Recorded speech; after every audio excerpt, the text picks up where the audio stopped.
दोस्तों, सुशांत सिंह राजपूत को इस दुनिया से गए करीब 3 साल होने वाले हैं।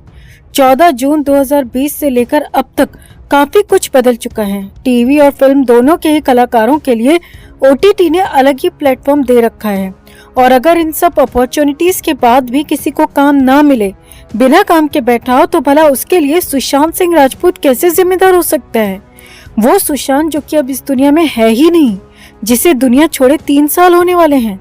आखिर वो सुशांत किसी की बेरोजगारी के लिए कैसे जिम्मेदार हो सकता है?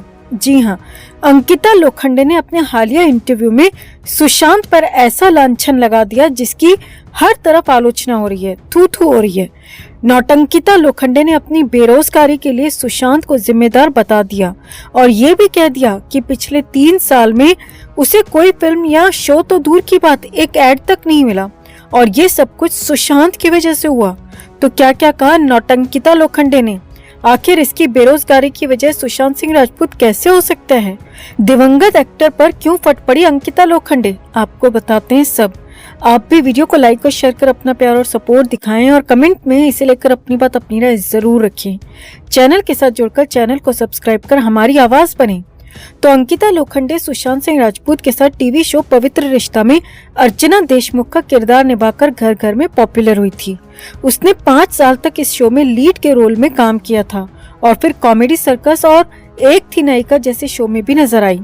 2019 में अंकिता ने Kangana Ranaut starrer Manikarnika the queen of Jhansi से बॉलीवुड में कदम रखा था। इसके बाद उसे बागी 3 में भी देखा गया, लेकिन उसके बाद से अंकिता लोखंडे को कोई काम नहीं मिला और अंकिता ने इसका सारा ठीकरा सुशांत सिंह राजपूत पर फोड़ दिया। दरअसल नौटंकिता ने हाल ही में एक इंटरव्यू दिया है और इस इंटरव्यू में अपनी एक्टिंग जर्नी के बारे में बात की है। अब अंकिता ने इस दौरान बहुत सारी बातें कही, मगर जो इल्जाम सुशांत पर लगाया वो सोच और समझ दोनों से परे है। दरअसल अंकिता से पूछा गया कि मणिकर्णिका और बागी 3 के बाद से अब तक छोटे या बड़े पर्दे पर क्यों दिखाई नहीं दी, तो इस पर अंकिता ने कहा कि मैं खुद इस बारे में सोचती हूँ कि आखिर ऐसा क्या हो गया, मेरे हाथ में उसके बाद से कोई प्रोजेक्ट क्यों नहीं आया। अंकिता ने कहा, साल 2019 में मणिकर्णिका की रिलीज के बाद मुझे 4 प्रोजेक्ट्स ऑफर हुए थे और चारों ही पीरियड ड्रामा थे। मैं 4 में से 2 के लिए हाँ कर चुकी थी। मेरी पेमेंट तक तय हो गई थी, सब कुछ स्मूथ जा रहा था और शूटिंग 2020 के मार्च में शुरू होने वाली थी, मगर सडनली कोरोना आ गया और प्रोजेक्ट डिले हो गया। अंकिता ने आगे कहा, प्रोजेक्ट डिले हुए थे मगर मैं उनका हिस्सा थी। मुझे क्लियर बताया गया था कि जब भी शूटिंग होगी मैं उसका पार्ट रहूंगी। अंकिता ने कहा, इसके बाद जून के महीने में जिस तरह सुशांत सिंह राजपूत की मौत हो गई और एकदम से सब कुछ बदल गया, मेरे हाथ से दोनों प्रोजेक्ट्स चले गए। मैं फोन लगाती रही, डायरेक्टर और कास्टिंग डायरेक्टर को कॉल पर कॉल करती रही, मगर मुझे किसी तरह का जवाब नहीं मिला। अंकिता ने कहा, अब उस बात को 3 साल गुजर चुके हैं, मगर मुझे दोनों ही जगह से किसी भी तरह का कोई कॉल नहीं आया। अंकिता ने कहा, मुझे लगता है कि सुशांत की मौत के बाद मेरे साथ ऐसा सलूक किया गया। अंकिता यही नहीं रुकी, आगे कहा, मैं 3 साल से बिना काम के बैठी हूँ। फिल्म या शो तो दूर की बात, मुझे कोई एडवर्टाइजमेंट तक देने को तैयार नहीं है। मुझसे कोई भी ब्रांड टच में नहीं आया। मैं बिल्कुल बेकाम और बेकार बैठी हूँ।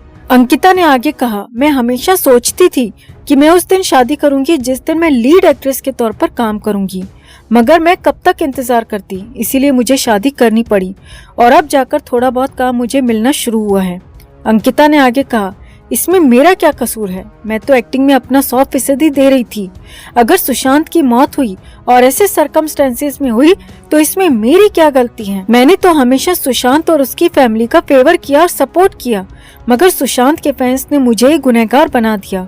मेरी इमेज ऐसी बना दी कि जैसे मैं कोई वैम्पायर हूँ। अंकिता ने आगे कहा, मुझे लगता है कि यही वजह रही होगी कि मेरे हाथ से दोनों प्रोजेक्ट्स चले गए। प्रोड्यूसर और डायरेक्टर ने मेरा कॉल उठाना भी बंद कर दिया। अंकिता ने कहा, मैं 4 साल से बिना काम के रही हूँ। एक एक्टर के तौर पर पर्दे से दूर रहना किसी सजा से कम नहीं, लेकिन मैं रही। मैं लंबे समय तक एक ट्रॉमा में रही, दर्द और तकलीफ सब सही और बहुत सारे इल्जाम भी सहे। अंकिता लोखंडे ने यह भी कहा कि वो काम मांगने में यकीन नहीं रखती। अंकिता ने इंटरव्यू में कहा, फिल्म मार्केट बहुत अलग है। जैसा कि कई लोग कहते हैं कि उन्हें अच्छा ऑफर नहीं मिल रहा है, लेकिन मेरे साथ ऐसा नहीं हुआ। मुझे ठुकराने के लिए कोई ऑफर मिला ही नहीं और जाकर काम मांग सकती ऐसी मैं हूँ नहीं। अंकिता ने कहा, मणिकर्णिका के बाद अपने हाथ में कोई तलवार नहीं ली और ईमानदारी से कहूँ तो मेरा कोई गॉडफादर भी नहीं है जो मुझे आगे बढ़ा सके। मैं टैलेंटेड थी, ये मैं जानती थी, लेकिन आपके पास आनी तो चाहिए कुछ चीजें मना करने के लिए। मेरे पास ऑफर्स आए ही नहीं। 2 ऑफर्स आए लेकिन वो बिना कहे मुझसे छीन लिए गए। अब यहाँ पर वर्क फ्रंट की बात करें तो 2022 में अंकिता ने पति विक्की जैन के साथ मिलकर रियलिटी शो स्मार्ट जोड़ी जीता था। उसकी 2 फिल्में द लास्ट कॉफी और सावरकर जो इसी साल बड़े पर्दे पर आ सकती हैं। फिलहाल तो नौटंकिता खुद के बेकाम होने का जिम्मेदार सुशांत सिंह राजपूत को मानती है। तो आपको क्या लगता है दोस्तों, क्या वाकई में अंकिता को सुशांत की वजह से काम नहीं मिला या फिर अंकिता के बिना काम के रहने की वजह खुद अंकिता लोखंडे ही है? आप भी अपनी बात अपनी राय कमेंट में जरूर रखें और वीडियो को लाइक और शेयर कर अपना प्यार और सपोर्ट भी जरूर दिखाएं। तो सतीश कौशिक का जाना भले ही कई लोगों को सामान्य लग रहा था, मगर दिल्ली पुलिस को पहले दिन से कुछ न कुछ झोल इसमें नजर आ रहा था। इसीलिए तो दिल्ली पुलिस इस मामले की जांच अपनी तरफ से लगातार कर रही थी और जांच करते करते फार्म हाउस भी पहुंची, वहां रेड भी की और वहां बहुत कुछ बरामद भी हो गया जो सिलसिलेवार तरीके से आपको समझना चाहिए। दिल्ली पुलिस ने साउथ वेस्ट दिल्ली स्थित ब्रजवासन के उस फार्म हाउस पर रेड मारी थी और वहां छानबीन शुरू की, जिसमें आखिरी बार पार्टी मनाने के लिए सतीश कौशिक गए थे। अब वहां पर कई लोगों से पूछताछ हुई, कई तरह की बातें भी हुई और जो मैनेजर सतीश कौशिक को अस्पताल लेकर गया था उससे भी बात हुई। हालांकि शुरुआत में सब कुछ सामान्य लग रहा था, सभी के बयान भी सामान्य थे, सभी की हरकतें भी सामान्य थी और ऊपर से सतीश कौशिक का जो पीएम किया गया उसकी प्राइमरी रिपोर्ट जो आई थी वो भी सामान्य थी और रिपोर्ट में ये भी बताया गया कि दिल की धड़कन रुक जाने से सतीश कौशिक ने दुनिया छोड़ दी। शरीर पर किसी तरह के कोई निशान भी नहीं थे, यानी कि मामला सब कुछ सामान्य था। लेकिन दिल्ली पुलिस को यकीन नहीं हो रहा था, इसीलिए जांच जारी थी, खोजबीन चलती रही। अब अचानक से दिल्ली पुलिस को इस मामले में ब्रेक थ्रू मिल गया। जी हाँ, उसी फार्म हाउस से दिल्ली पुलिस को कुछ गोलियां मिली हैं और ये गोलियां बहुत बड़ी साजिश का इशारा कर रही हैं। असल में दिल्ली पुलिस को 2 तरह की गोलियां उस फार्म हाउस से मिली हैं। पहली गवाह परफॉर्मेंस बढ़ाने वाली दवा है जो कि बड़ी मात्रा में मिली है, तो दूसरी गवाह नींद की गोली है। अब ये नींद की गोलियां कुछ मिली होती या 2, 4 या फिर 10-20 गोलियां भी मिली होती तो मामला संदिग्ध नहीं लगता, मगर ये भारी संख्या में मिली हैं, इसीलिए दिल्ली पुलिस का भी सिर चकरा गया है। जी हाँ, दिल्ली पुलिस को कई सारे पैकेट्स में ये दवाएं मिली हैं और इसका अब एंगल निकाला जा रहा है, क्योंकि कहानी ये है कि इन दवाओं में से एक दवा लेकर इंसान जागता रहता है, उसकी परफॉर्मेंस इतनी ज्यादा बढ़ जाती है कि वो सोने के बारे में कई दिन तक नहीं सोचता, और दूसरी दवा नींद की है, यानी कि जिसे खाने के बाद तुरंत इंसान सो जाता है, सोता ही रहता है। तो दोनों तरह की दवा मिलने से मामला संदिग्ध नजर आ रहा है। अब दिल्ली पुलिस सूत्रों का कहना है कि इस दवा से दिल की धड़कन भी बढ़ जाती है, धड़कन अनियमित भी हो सकती है और दिल पर खासा जोर पड़ता है, पंपिंग में भी दिक्कत होती है। लिहाजा ये दवाएं यहाँ क्यों लाई गईं?